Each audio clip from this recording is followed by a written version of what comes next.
Olá! Esse seminário é parte da disciplina de Bioquímica ministrada pelo professor Dr. Igor Nasser, do curso de Medicina da Universidade Estadual de Roraima, UE. O nosso tema de hoje é Erros inatos do metabolismo.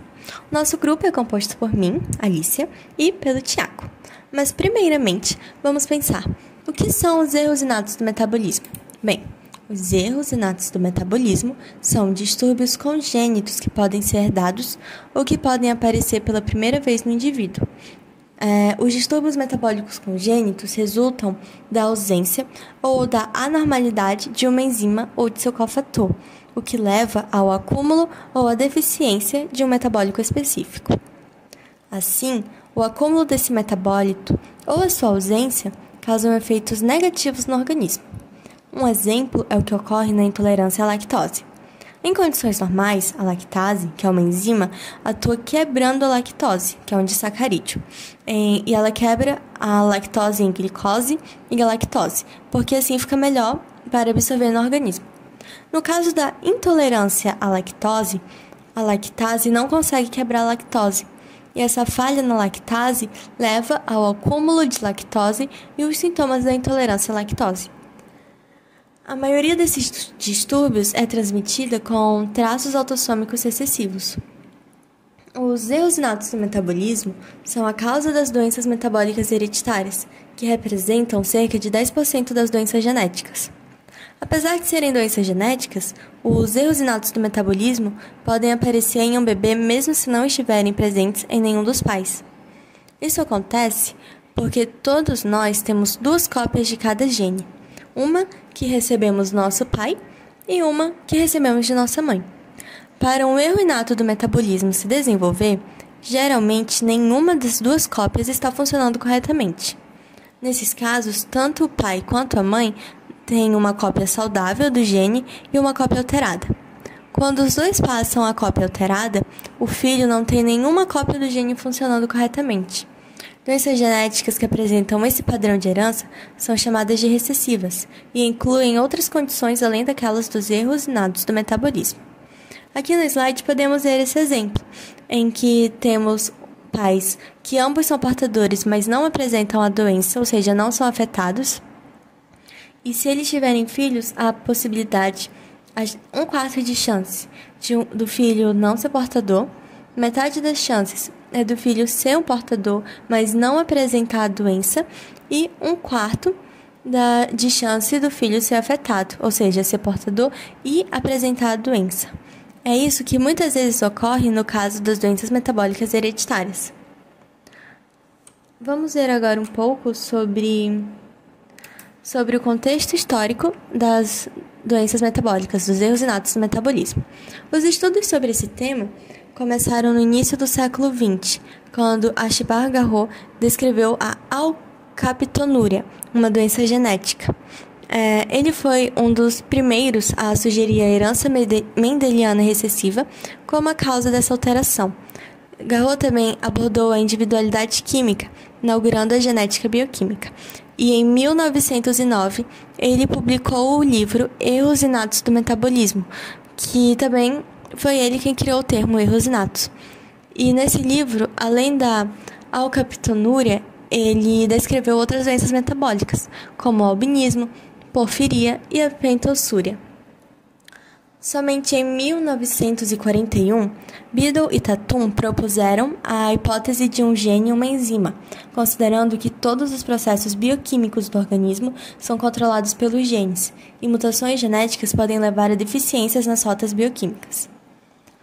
Bem, entre a segunda edição do livro Erros inatos do metabolismo, de Garreau, que foi em 1923, e incluía 6 doenças metabólicas hereditárias, e o ano de 1950, o conhecimento sobre os distúrbios metabólicos avançou lentamente. A situação mudou a partir dessa década de 50, com o desenvolvimento de novas técnicas laboratoriais, como a cromatografia e a eletroforese de proteínas. Além disso, a tecnologia do DNA permitiu a detecção das causas moleculares dos erros inatos do metabolismo. Atualmente, acredita-se que existam mais de 600 doenças metabólicas hereditárias, e novas descobertas continuam sendo feitas progressivamente. Esses erros atualmente são considerados raros, apesar de terem uma incidência relativamente alta, que pode variar de 1 em 800 a 1 em 2.500 nascimentos, dependendo do país e do tipo da doença. Existem centenas de erros e, consequentemente, de doenças. Por serem considerados raros, muitas vezes o diagnóstico correto não é realizado. Muitas vezes o diagnóstico não é feito ainda quando é um recém-nascido, como é recomendado. Logo, a possibilidade de um erro inato do metabolismo deve ser considerada em bebês, crianças e adultos que apresentem qualquer uma das características clínicas ou laboratoriais condizentes com emergências metabólicas, particularmente se os achados permanecerem inexplicados após a avaliação padrão. Os sintomas podem ser inespecíficos. É importante suspeitar de erros inatos do metabolismo se a presença de distúrbios neurológicos precoces, como convulsão, coma, atraso no desenvolvimento, hipotonia, se há alterações gastrointestinais, vômitos, recusa alimentar, icterícia, déficit de crescimento e até visceromegalias. Bem, as crianças também podem ter desfechos favoráveis para os erros inatos do metabolismo, dependendo do reconhecimento precoce dos sinais e sintomas da doença metabólica e da avaliação imediata e do encaminhamento para um centro familiarizado com o manejo desses distúrbios. O atraso no diagnóstico pode resultar em descompensação metabólica aguda, lesão neurológica progressiva ou até mesmo a morte. No Brasil, para a triagem de erros inatos do metabolismo, há o teste do pezinho, que é oferecido pelo Sistema Único de Saúde, o SUS, e é gratuito. Ele deve ser realizado entre o 3º e o 5º dia de vida. Nesse teste é colhida uma pequena amostra do sangue do pezinho do recém-nascido em um papel filtro específico, que será levado ao laboratório da análise para análise e pesquisa das doenças. Por isso que o teste é conhecido como teste do pezinho. E atualmente também temos o Junho Lilás, que é o mês que destaca a relevância do exame por meio do diagnóstico precoce de doenças. O Programa Nacional de Triagem Neonatal foi incorporado ao Sistema Único de Saúde, o SUS, em 1992. Essa triagem preventiva possibilita a investigação oportuna de várias doenças crônicas, genéticas, metabólicas, endócrinas e infecciosas. Doenças raras e graves, muitas vezes sem apresentar uma sintomatologia na fase inicial da vida e que, se não forem diagnosticadas precocemente, podem causar sequelas graves e irreversíveis. O teste de triagem é uma investigação diagnóstica e, se vier alterado, o recém-nascido é convocado para repetir o teste. Confirmado positivo para determinada doença, inicia-se a investigação específica. A criança será acompanhada por um serviço especializado e serão iniciadas as medidas terapêuticas de controle e estimulação oportuna, de forma a reduzir os danos, garantindo melhor qualidade de vida presente e futura e integração social. Em 2020, segundo o Ministério da Saúde, apenas 82% dos recém-nascidos fizeram o teste do pezinho, e destes somente 58% o realizaram no período adequado. Por mais que o teste do pezinho não contemple todas as doenças existentes, esse teste é essencial para o diagnóstico e tratamento precoce. Atualmente, o teste do pezinho consegue analisar 6 doenças, mas desde 2022, o SUS planeja ampliar esse número para 50. Os estados têm um prazo de 4 anos para a incorporação dessas 50 doenças. As 6 doenças abrangidas atualmente são fenilcetonúria, hipotireoidismo congênito, síndromes falciformes, fibrose cística, hiperplasia adrenal congênita e dificuldade de biotinidase, deficiência da biotinidase. Com a nova lei, o exame passará a abranger 14 grupos de doenças. Essa ampliação ocorrerá de forma escalonada durante os 4 anos. Na primeira etapa da ampliação do teste, está prevista a inclusão de doenças relacionadas ao excesso de fenilalanina, patologias relacionadas à hemoglobina e toxoplasmose congênita. Na segunda etapa, serão detectados nível elevado de galactose no sangue, aminoacidopatias, distúrbios no ciclo da ureia e distúrbios de beta-oxidação de ácidos graxos. Na terceira etapa, serão incluídas no teste do pezinho oferecido pelo SUS doenças que afetam o funcionamento celular e, na quarta etapa, problemas genéticos no sistema imunológico. Assim como o teste do pezinho básico, as versões expandidas ou ampliadas do teste rastreiam doenças graves que afetam crianças e que têm tratamento disponível. As versões expandidas podem analisar até 60 doenças, incluindo muitos erros inatos do metabolismo, estando disponíveis na rede particular. O mais importante é saber que o exame do pezinho é essencial para o diagnóstico precoce dos erros inatos do metabolismo e não deve de forma nenhuma ser negligenciado. Além da opção de teste oferecida pelo SUS, também há aqueles que são particulares, como o teste do pezinho ampliado, que foi mencionado ainda há pouco, e o teste da bochechinha, que consegue analisar mais de 340 doenças genéticas. O exame não avalia somente os genes da criança, mas também pequenos fragmentos do DNA. Desse modo, também são identificadas as probabilidades para o desenvolvimento de certas doenças. Tudo isso com apenas uma amostra de saliva do recém-nascido. Contudo, muitos pediatras indicam o teste da bochechinha para os recém-nascidos que apresentam sintomas ou alguma suspeita relacionada a alguma enfermidade. Já em crianças saudáveis, o teste é pouco recomendado. Reiterando que eu não tenho nenhum conflito de interesse com testes de pezinho ou testes de bochechinha. Seguindo adiante, é bom relembrar que, bioquimicamente, os distúrbios metabólicos podem ser causados por vários mecanismos. A maioria dos distúrbios metabólicos é causada por uma deficiência de uma única enzima, que interrompe uma etapa de uma via metabólica. Essa interrupção pode levar ao acúmulo de metabólitos, precedendo a etapa interrompida, como a alcapitonúria ou a incapacidade de fazer certos intermediários ou produtos finais de uma via metabólica específica. Com menos frequência, as alterações que resultam em anormalidades de mais de uma enzima podem afetar várias etapas metabólicas. Um exemplo é a deficiência múltipla de sulfatases, um distúrbio de armazenamento lisossomal que é causado pela modificação pós-tradução deficiente de sulfatases. Distúrbios de cofatores também podem afetar várias enzimas, como, por exemplo, defeitos de transporte e síntese da vitamina B12 podem levar ao acúmulo de ácido metilmalonônico e homocisteína. Na maioria dos casos, um distúrbio metabólico específico é causado por um defeito em um gene específico. No entanto, uma única enzima, como a proteína trifuncional mitocondrial, pode ser composta de várias subunidades codificadas por diferentes genes e catalisar mais de uma reação metabólica.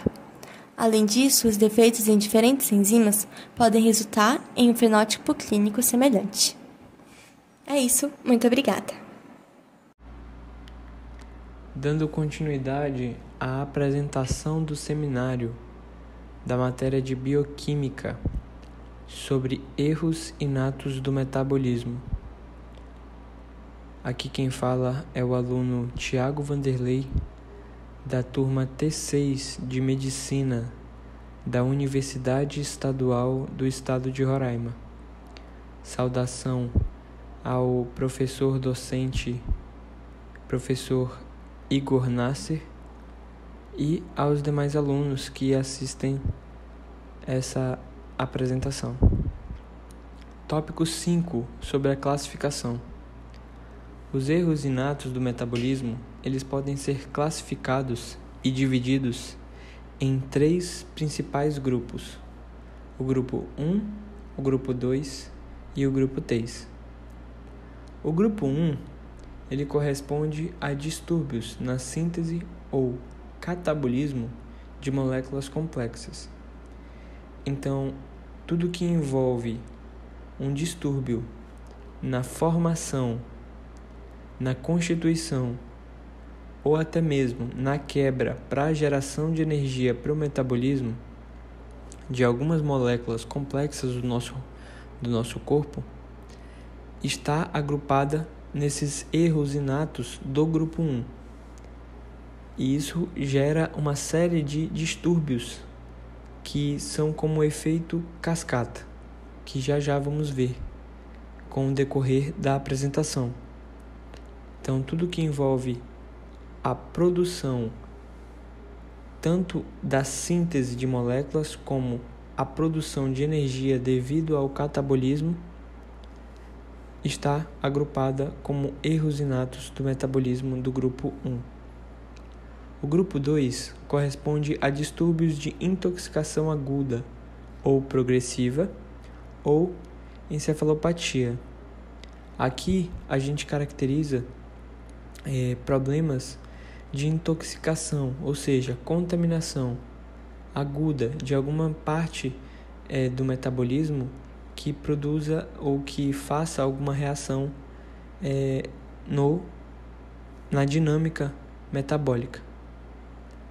O grupo 3 corresponde a distúrbios associados à deficiência de energia, ou seja, tudo que envolve a falta ou um problema na produção de energia do organismo, seja ela a sua alta produção, gerando uma deficiência exagerada, ou a sua diminuição na produção, uma carência na produção de energia, está caracterizada como erros inatos do metabolismo do grupo 3. Um exemplo bem característico que a gente pode citar agora na apresentação é o caso de distúrbios que ocorrem na glândula da tireoide. A tireoide é uma glândula muito importante para o organismo porque ela é responsável pela produção dos hormônios tiroxinas, tanto a tiroxina T3 e a T4. Tais hormônios que são produzidos por essa glândula da tireoide, elas são caracterizadas por sinalizar a produção de energia no corpo. Então, elas promovem essa ativação da produção de energia no organismo. Então, tudo que envolve um distúrbio nessa glândula pode ser caracterizado como um erro inato do metabolismo do grupo 3. E a gente pode caracterizar também como um hipotiroidismo ou hipertiroidismo. Aqui, no ponto 5.1, a gente vê as características dos grupos. Aqui a gente vê a tabela de correlação entre os grupos do IEM, manifestações clínicas e respectivos testes de diagnóstico. Como a gente havia mencionado sobre as classificações, o grupo 1, também chamado de doenças lisossomais de depósito. Alguns exemplos de doenças desse grupo 1 dos erros inatos do metabolismo: doença de Fabry, deficiência de lipase ácida, lisossomal, doença de Gaucher e mucopolissacaridoses. Algumas manifestações clínicas que são observadas: dores abdominais, insuficiências renais, hidropsias fetais, ascite, déficit de crescimento. Então, todas essas manifestações clínicas, elas são geradas devido a essas doenças produzidas e caracterizadas nesses grupos 1 dos erros inatos de metabolismo. Alguns testes diagnósticos que podem ser utilizados para identificação: ensaios enzimáticos específicos em leucócitos e, em determinados casos, em fibroblastos, dosagens de GEX urinários e ensaios enzimáticos. São testes que podem ser utilizados para detectar esses tipos de doenças. Detectando esses tipos de doenças, podem ser classificadas como grupo 1 dos erros inatos do metabolismo. Características do grupo 2. Alguns tipos de doenças características: a doença da urina do xarope de bordo, acidemia metilmalônica, isovaléria, deficiência de ornitina, são todas doenças, exemplos de doenças que são caracterizadas do grupo 2. As manifestações clínicas que a gente pode observar nessas doenças caracterizadas do grupo 2 de erros inatos: déficit de sucção, hipoatividade, irritabilidade, vômito, odor peculiar, adocicado em urina e cerúmen, episódios recorrentes de cetose, acidose, vômito e desidratação. Então, são todas manifestações clínicas que esses tipos de doenças, acarretados dos erros inatos classificados do grupo 2, podem gerar. Testes diagnósticos que podem ser utilizados para identificação: HPLC, MS/MS, ou seja, urina e plasma, ensaios enzimáticos. É uma característica bem interessante a gente destacar que ensaios enzimáticos eles são essenciais para a identificação desses grupos, da classificação desses erros, porque a gente mexe com enzimas, e as enzimas elas regem muitas das reações que ocorrem no organismo. Então a gente pode observar já aqui, só olhando para o grupo 2, que ensaios enzimáticos estão presentes em todos os testes diagnósticos das classificações. Características agora do grupo 3, que podem ser doenças de depósito do glicogênio, defeitos da beta-oxidação de ácidos graxos. A gente sabe que a beta-oxidação dos ácidos graxos elas são importantíssimas para a produção de energia, no consumo dos lipídios que a gente consome na alimentação. Então ela é bem importante. Qualquer distúrbio nessa característica de beta-oxidação, por exemplo, de ácidos graxos, pode gerar uma deficiência energética, assim como a gente caracterizou e classificou os grupos. A gente sabe que o grupo 3 está relacionado com déficit de energia. E a gente pode ver um exemplo de doença: a POMP, a MCAD, a MELAS, MERF, são todas doenças que são caracterizadas do grupo 3 dos erros inatos. E olha as manifestações clínicas, como elas são bem objetivas.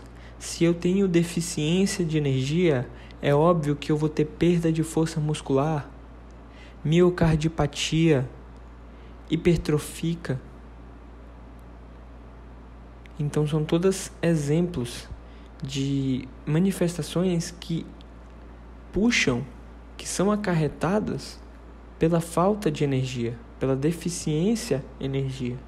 Miopatia, cardiomiopatia, aumento de CK e ácido úrico, morte súbita. Então são todos exemplos de manifestações químicas caracterizadas do grupo 3. Testes diagnósticos que a gente pode utilizar para identificar o grupo 3, para identificar doenças que são caracterizadas do grupo 3 dos erros inatos do metabolismo. Como a gente já havia mencionado, ensaio enzimático presente na identificação dos testes diagnósticos dos 3 grupos, MS/MS,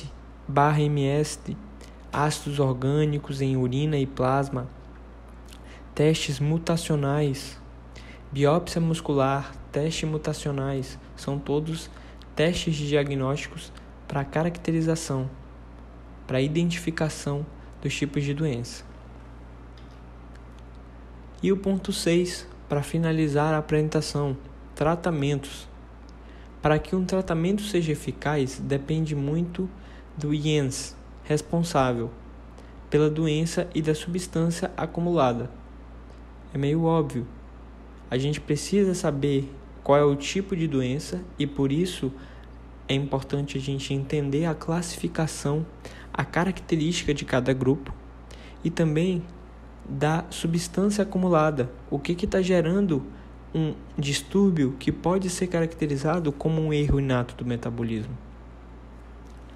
Dando seguimento, os tratamentos consistem na regulação dos níveis metabólicos dessas substâncias. Dentre os possíveis tratamentos estão exemplos de tratamentos que a gente pode utilizar para combater, para minimizar o efeito dos erros inatos do metabolismo. Uma dieta, ou seja, a falta de um nutriente, a falta de uma vitamina pode gerar um distúrbio no organismo ao ponto dele gerar um erro inato. Então, se eu tenho uma carência de uma vitamina ou de um nutriente e eu adiciono na dieta, é claro que a dieta vai suprir a necessidade daquela deficiência. E isso vai fazer com que eu minimize o efeito da ação, da falta daquele nutriente ou daquela vitamina. Atividade física. Olhe bem, se eu tenho um organismo que ele tem deficiência de energia por alguma falta de estímulo, a atividade física promove uma saúde muscular, uma saúde física, que promove uma ativação de algumas partes do corpo, algumas glândulas, a produzir substâncias que vão suprir a necessidade de um suprimento de energia. Então a atividade física, ela controla e ela auxilia muito na regulação da dinâmica metabólica. Transplante de medula óssea em casos mais graves. Terapia de reposição enzimática. A gente viu que para teste de diagnóstico de todos os grupos, é importante que exista um ensaio enzimático, porque a enzima ela controla muito das reações que ocorrem no nosso organismo.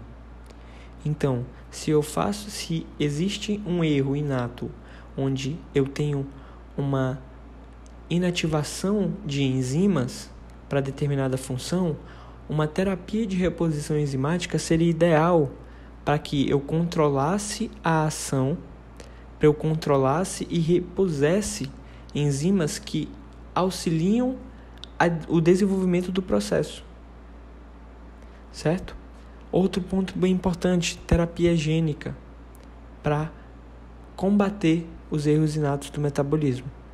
É claro que algumas desses podem ser gerados até por mutações, então a terapia gênica também pode auxiliar no tratamento desses erros inatos para minimizar a sua atividade. Com isso, a gente finaliza a apresentação do seminário sobre erros inatos do metabolismo da matéria de bioquímica. Um agradecimento aqui, primeiramente, ao professor docente Igor Nasser, que acompanhou todo esse primeiro semestre de bioquímica com a gente. Gratidão por todo o conhecimento e empenho. Gratidão à minha parceira de trabalho, a Alícia, pela apresentação e dedicação na produção desse seminário e do mini artigo. E agradecimento e desejo também felicidades para que a gente possa seguir nesse caminho de construção e busca de conhecimento.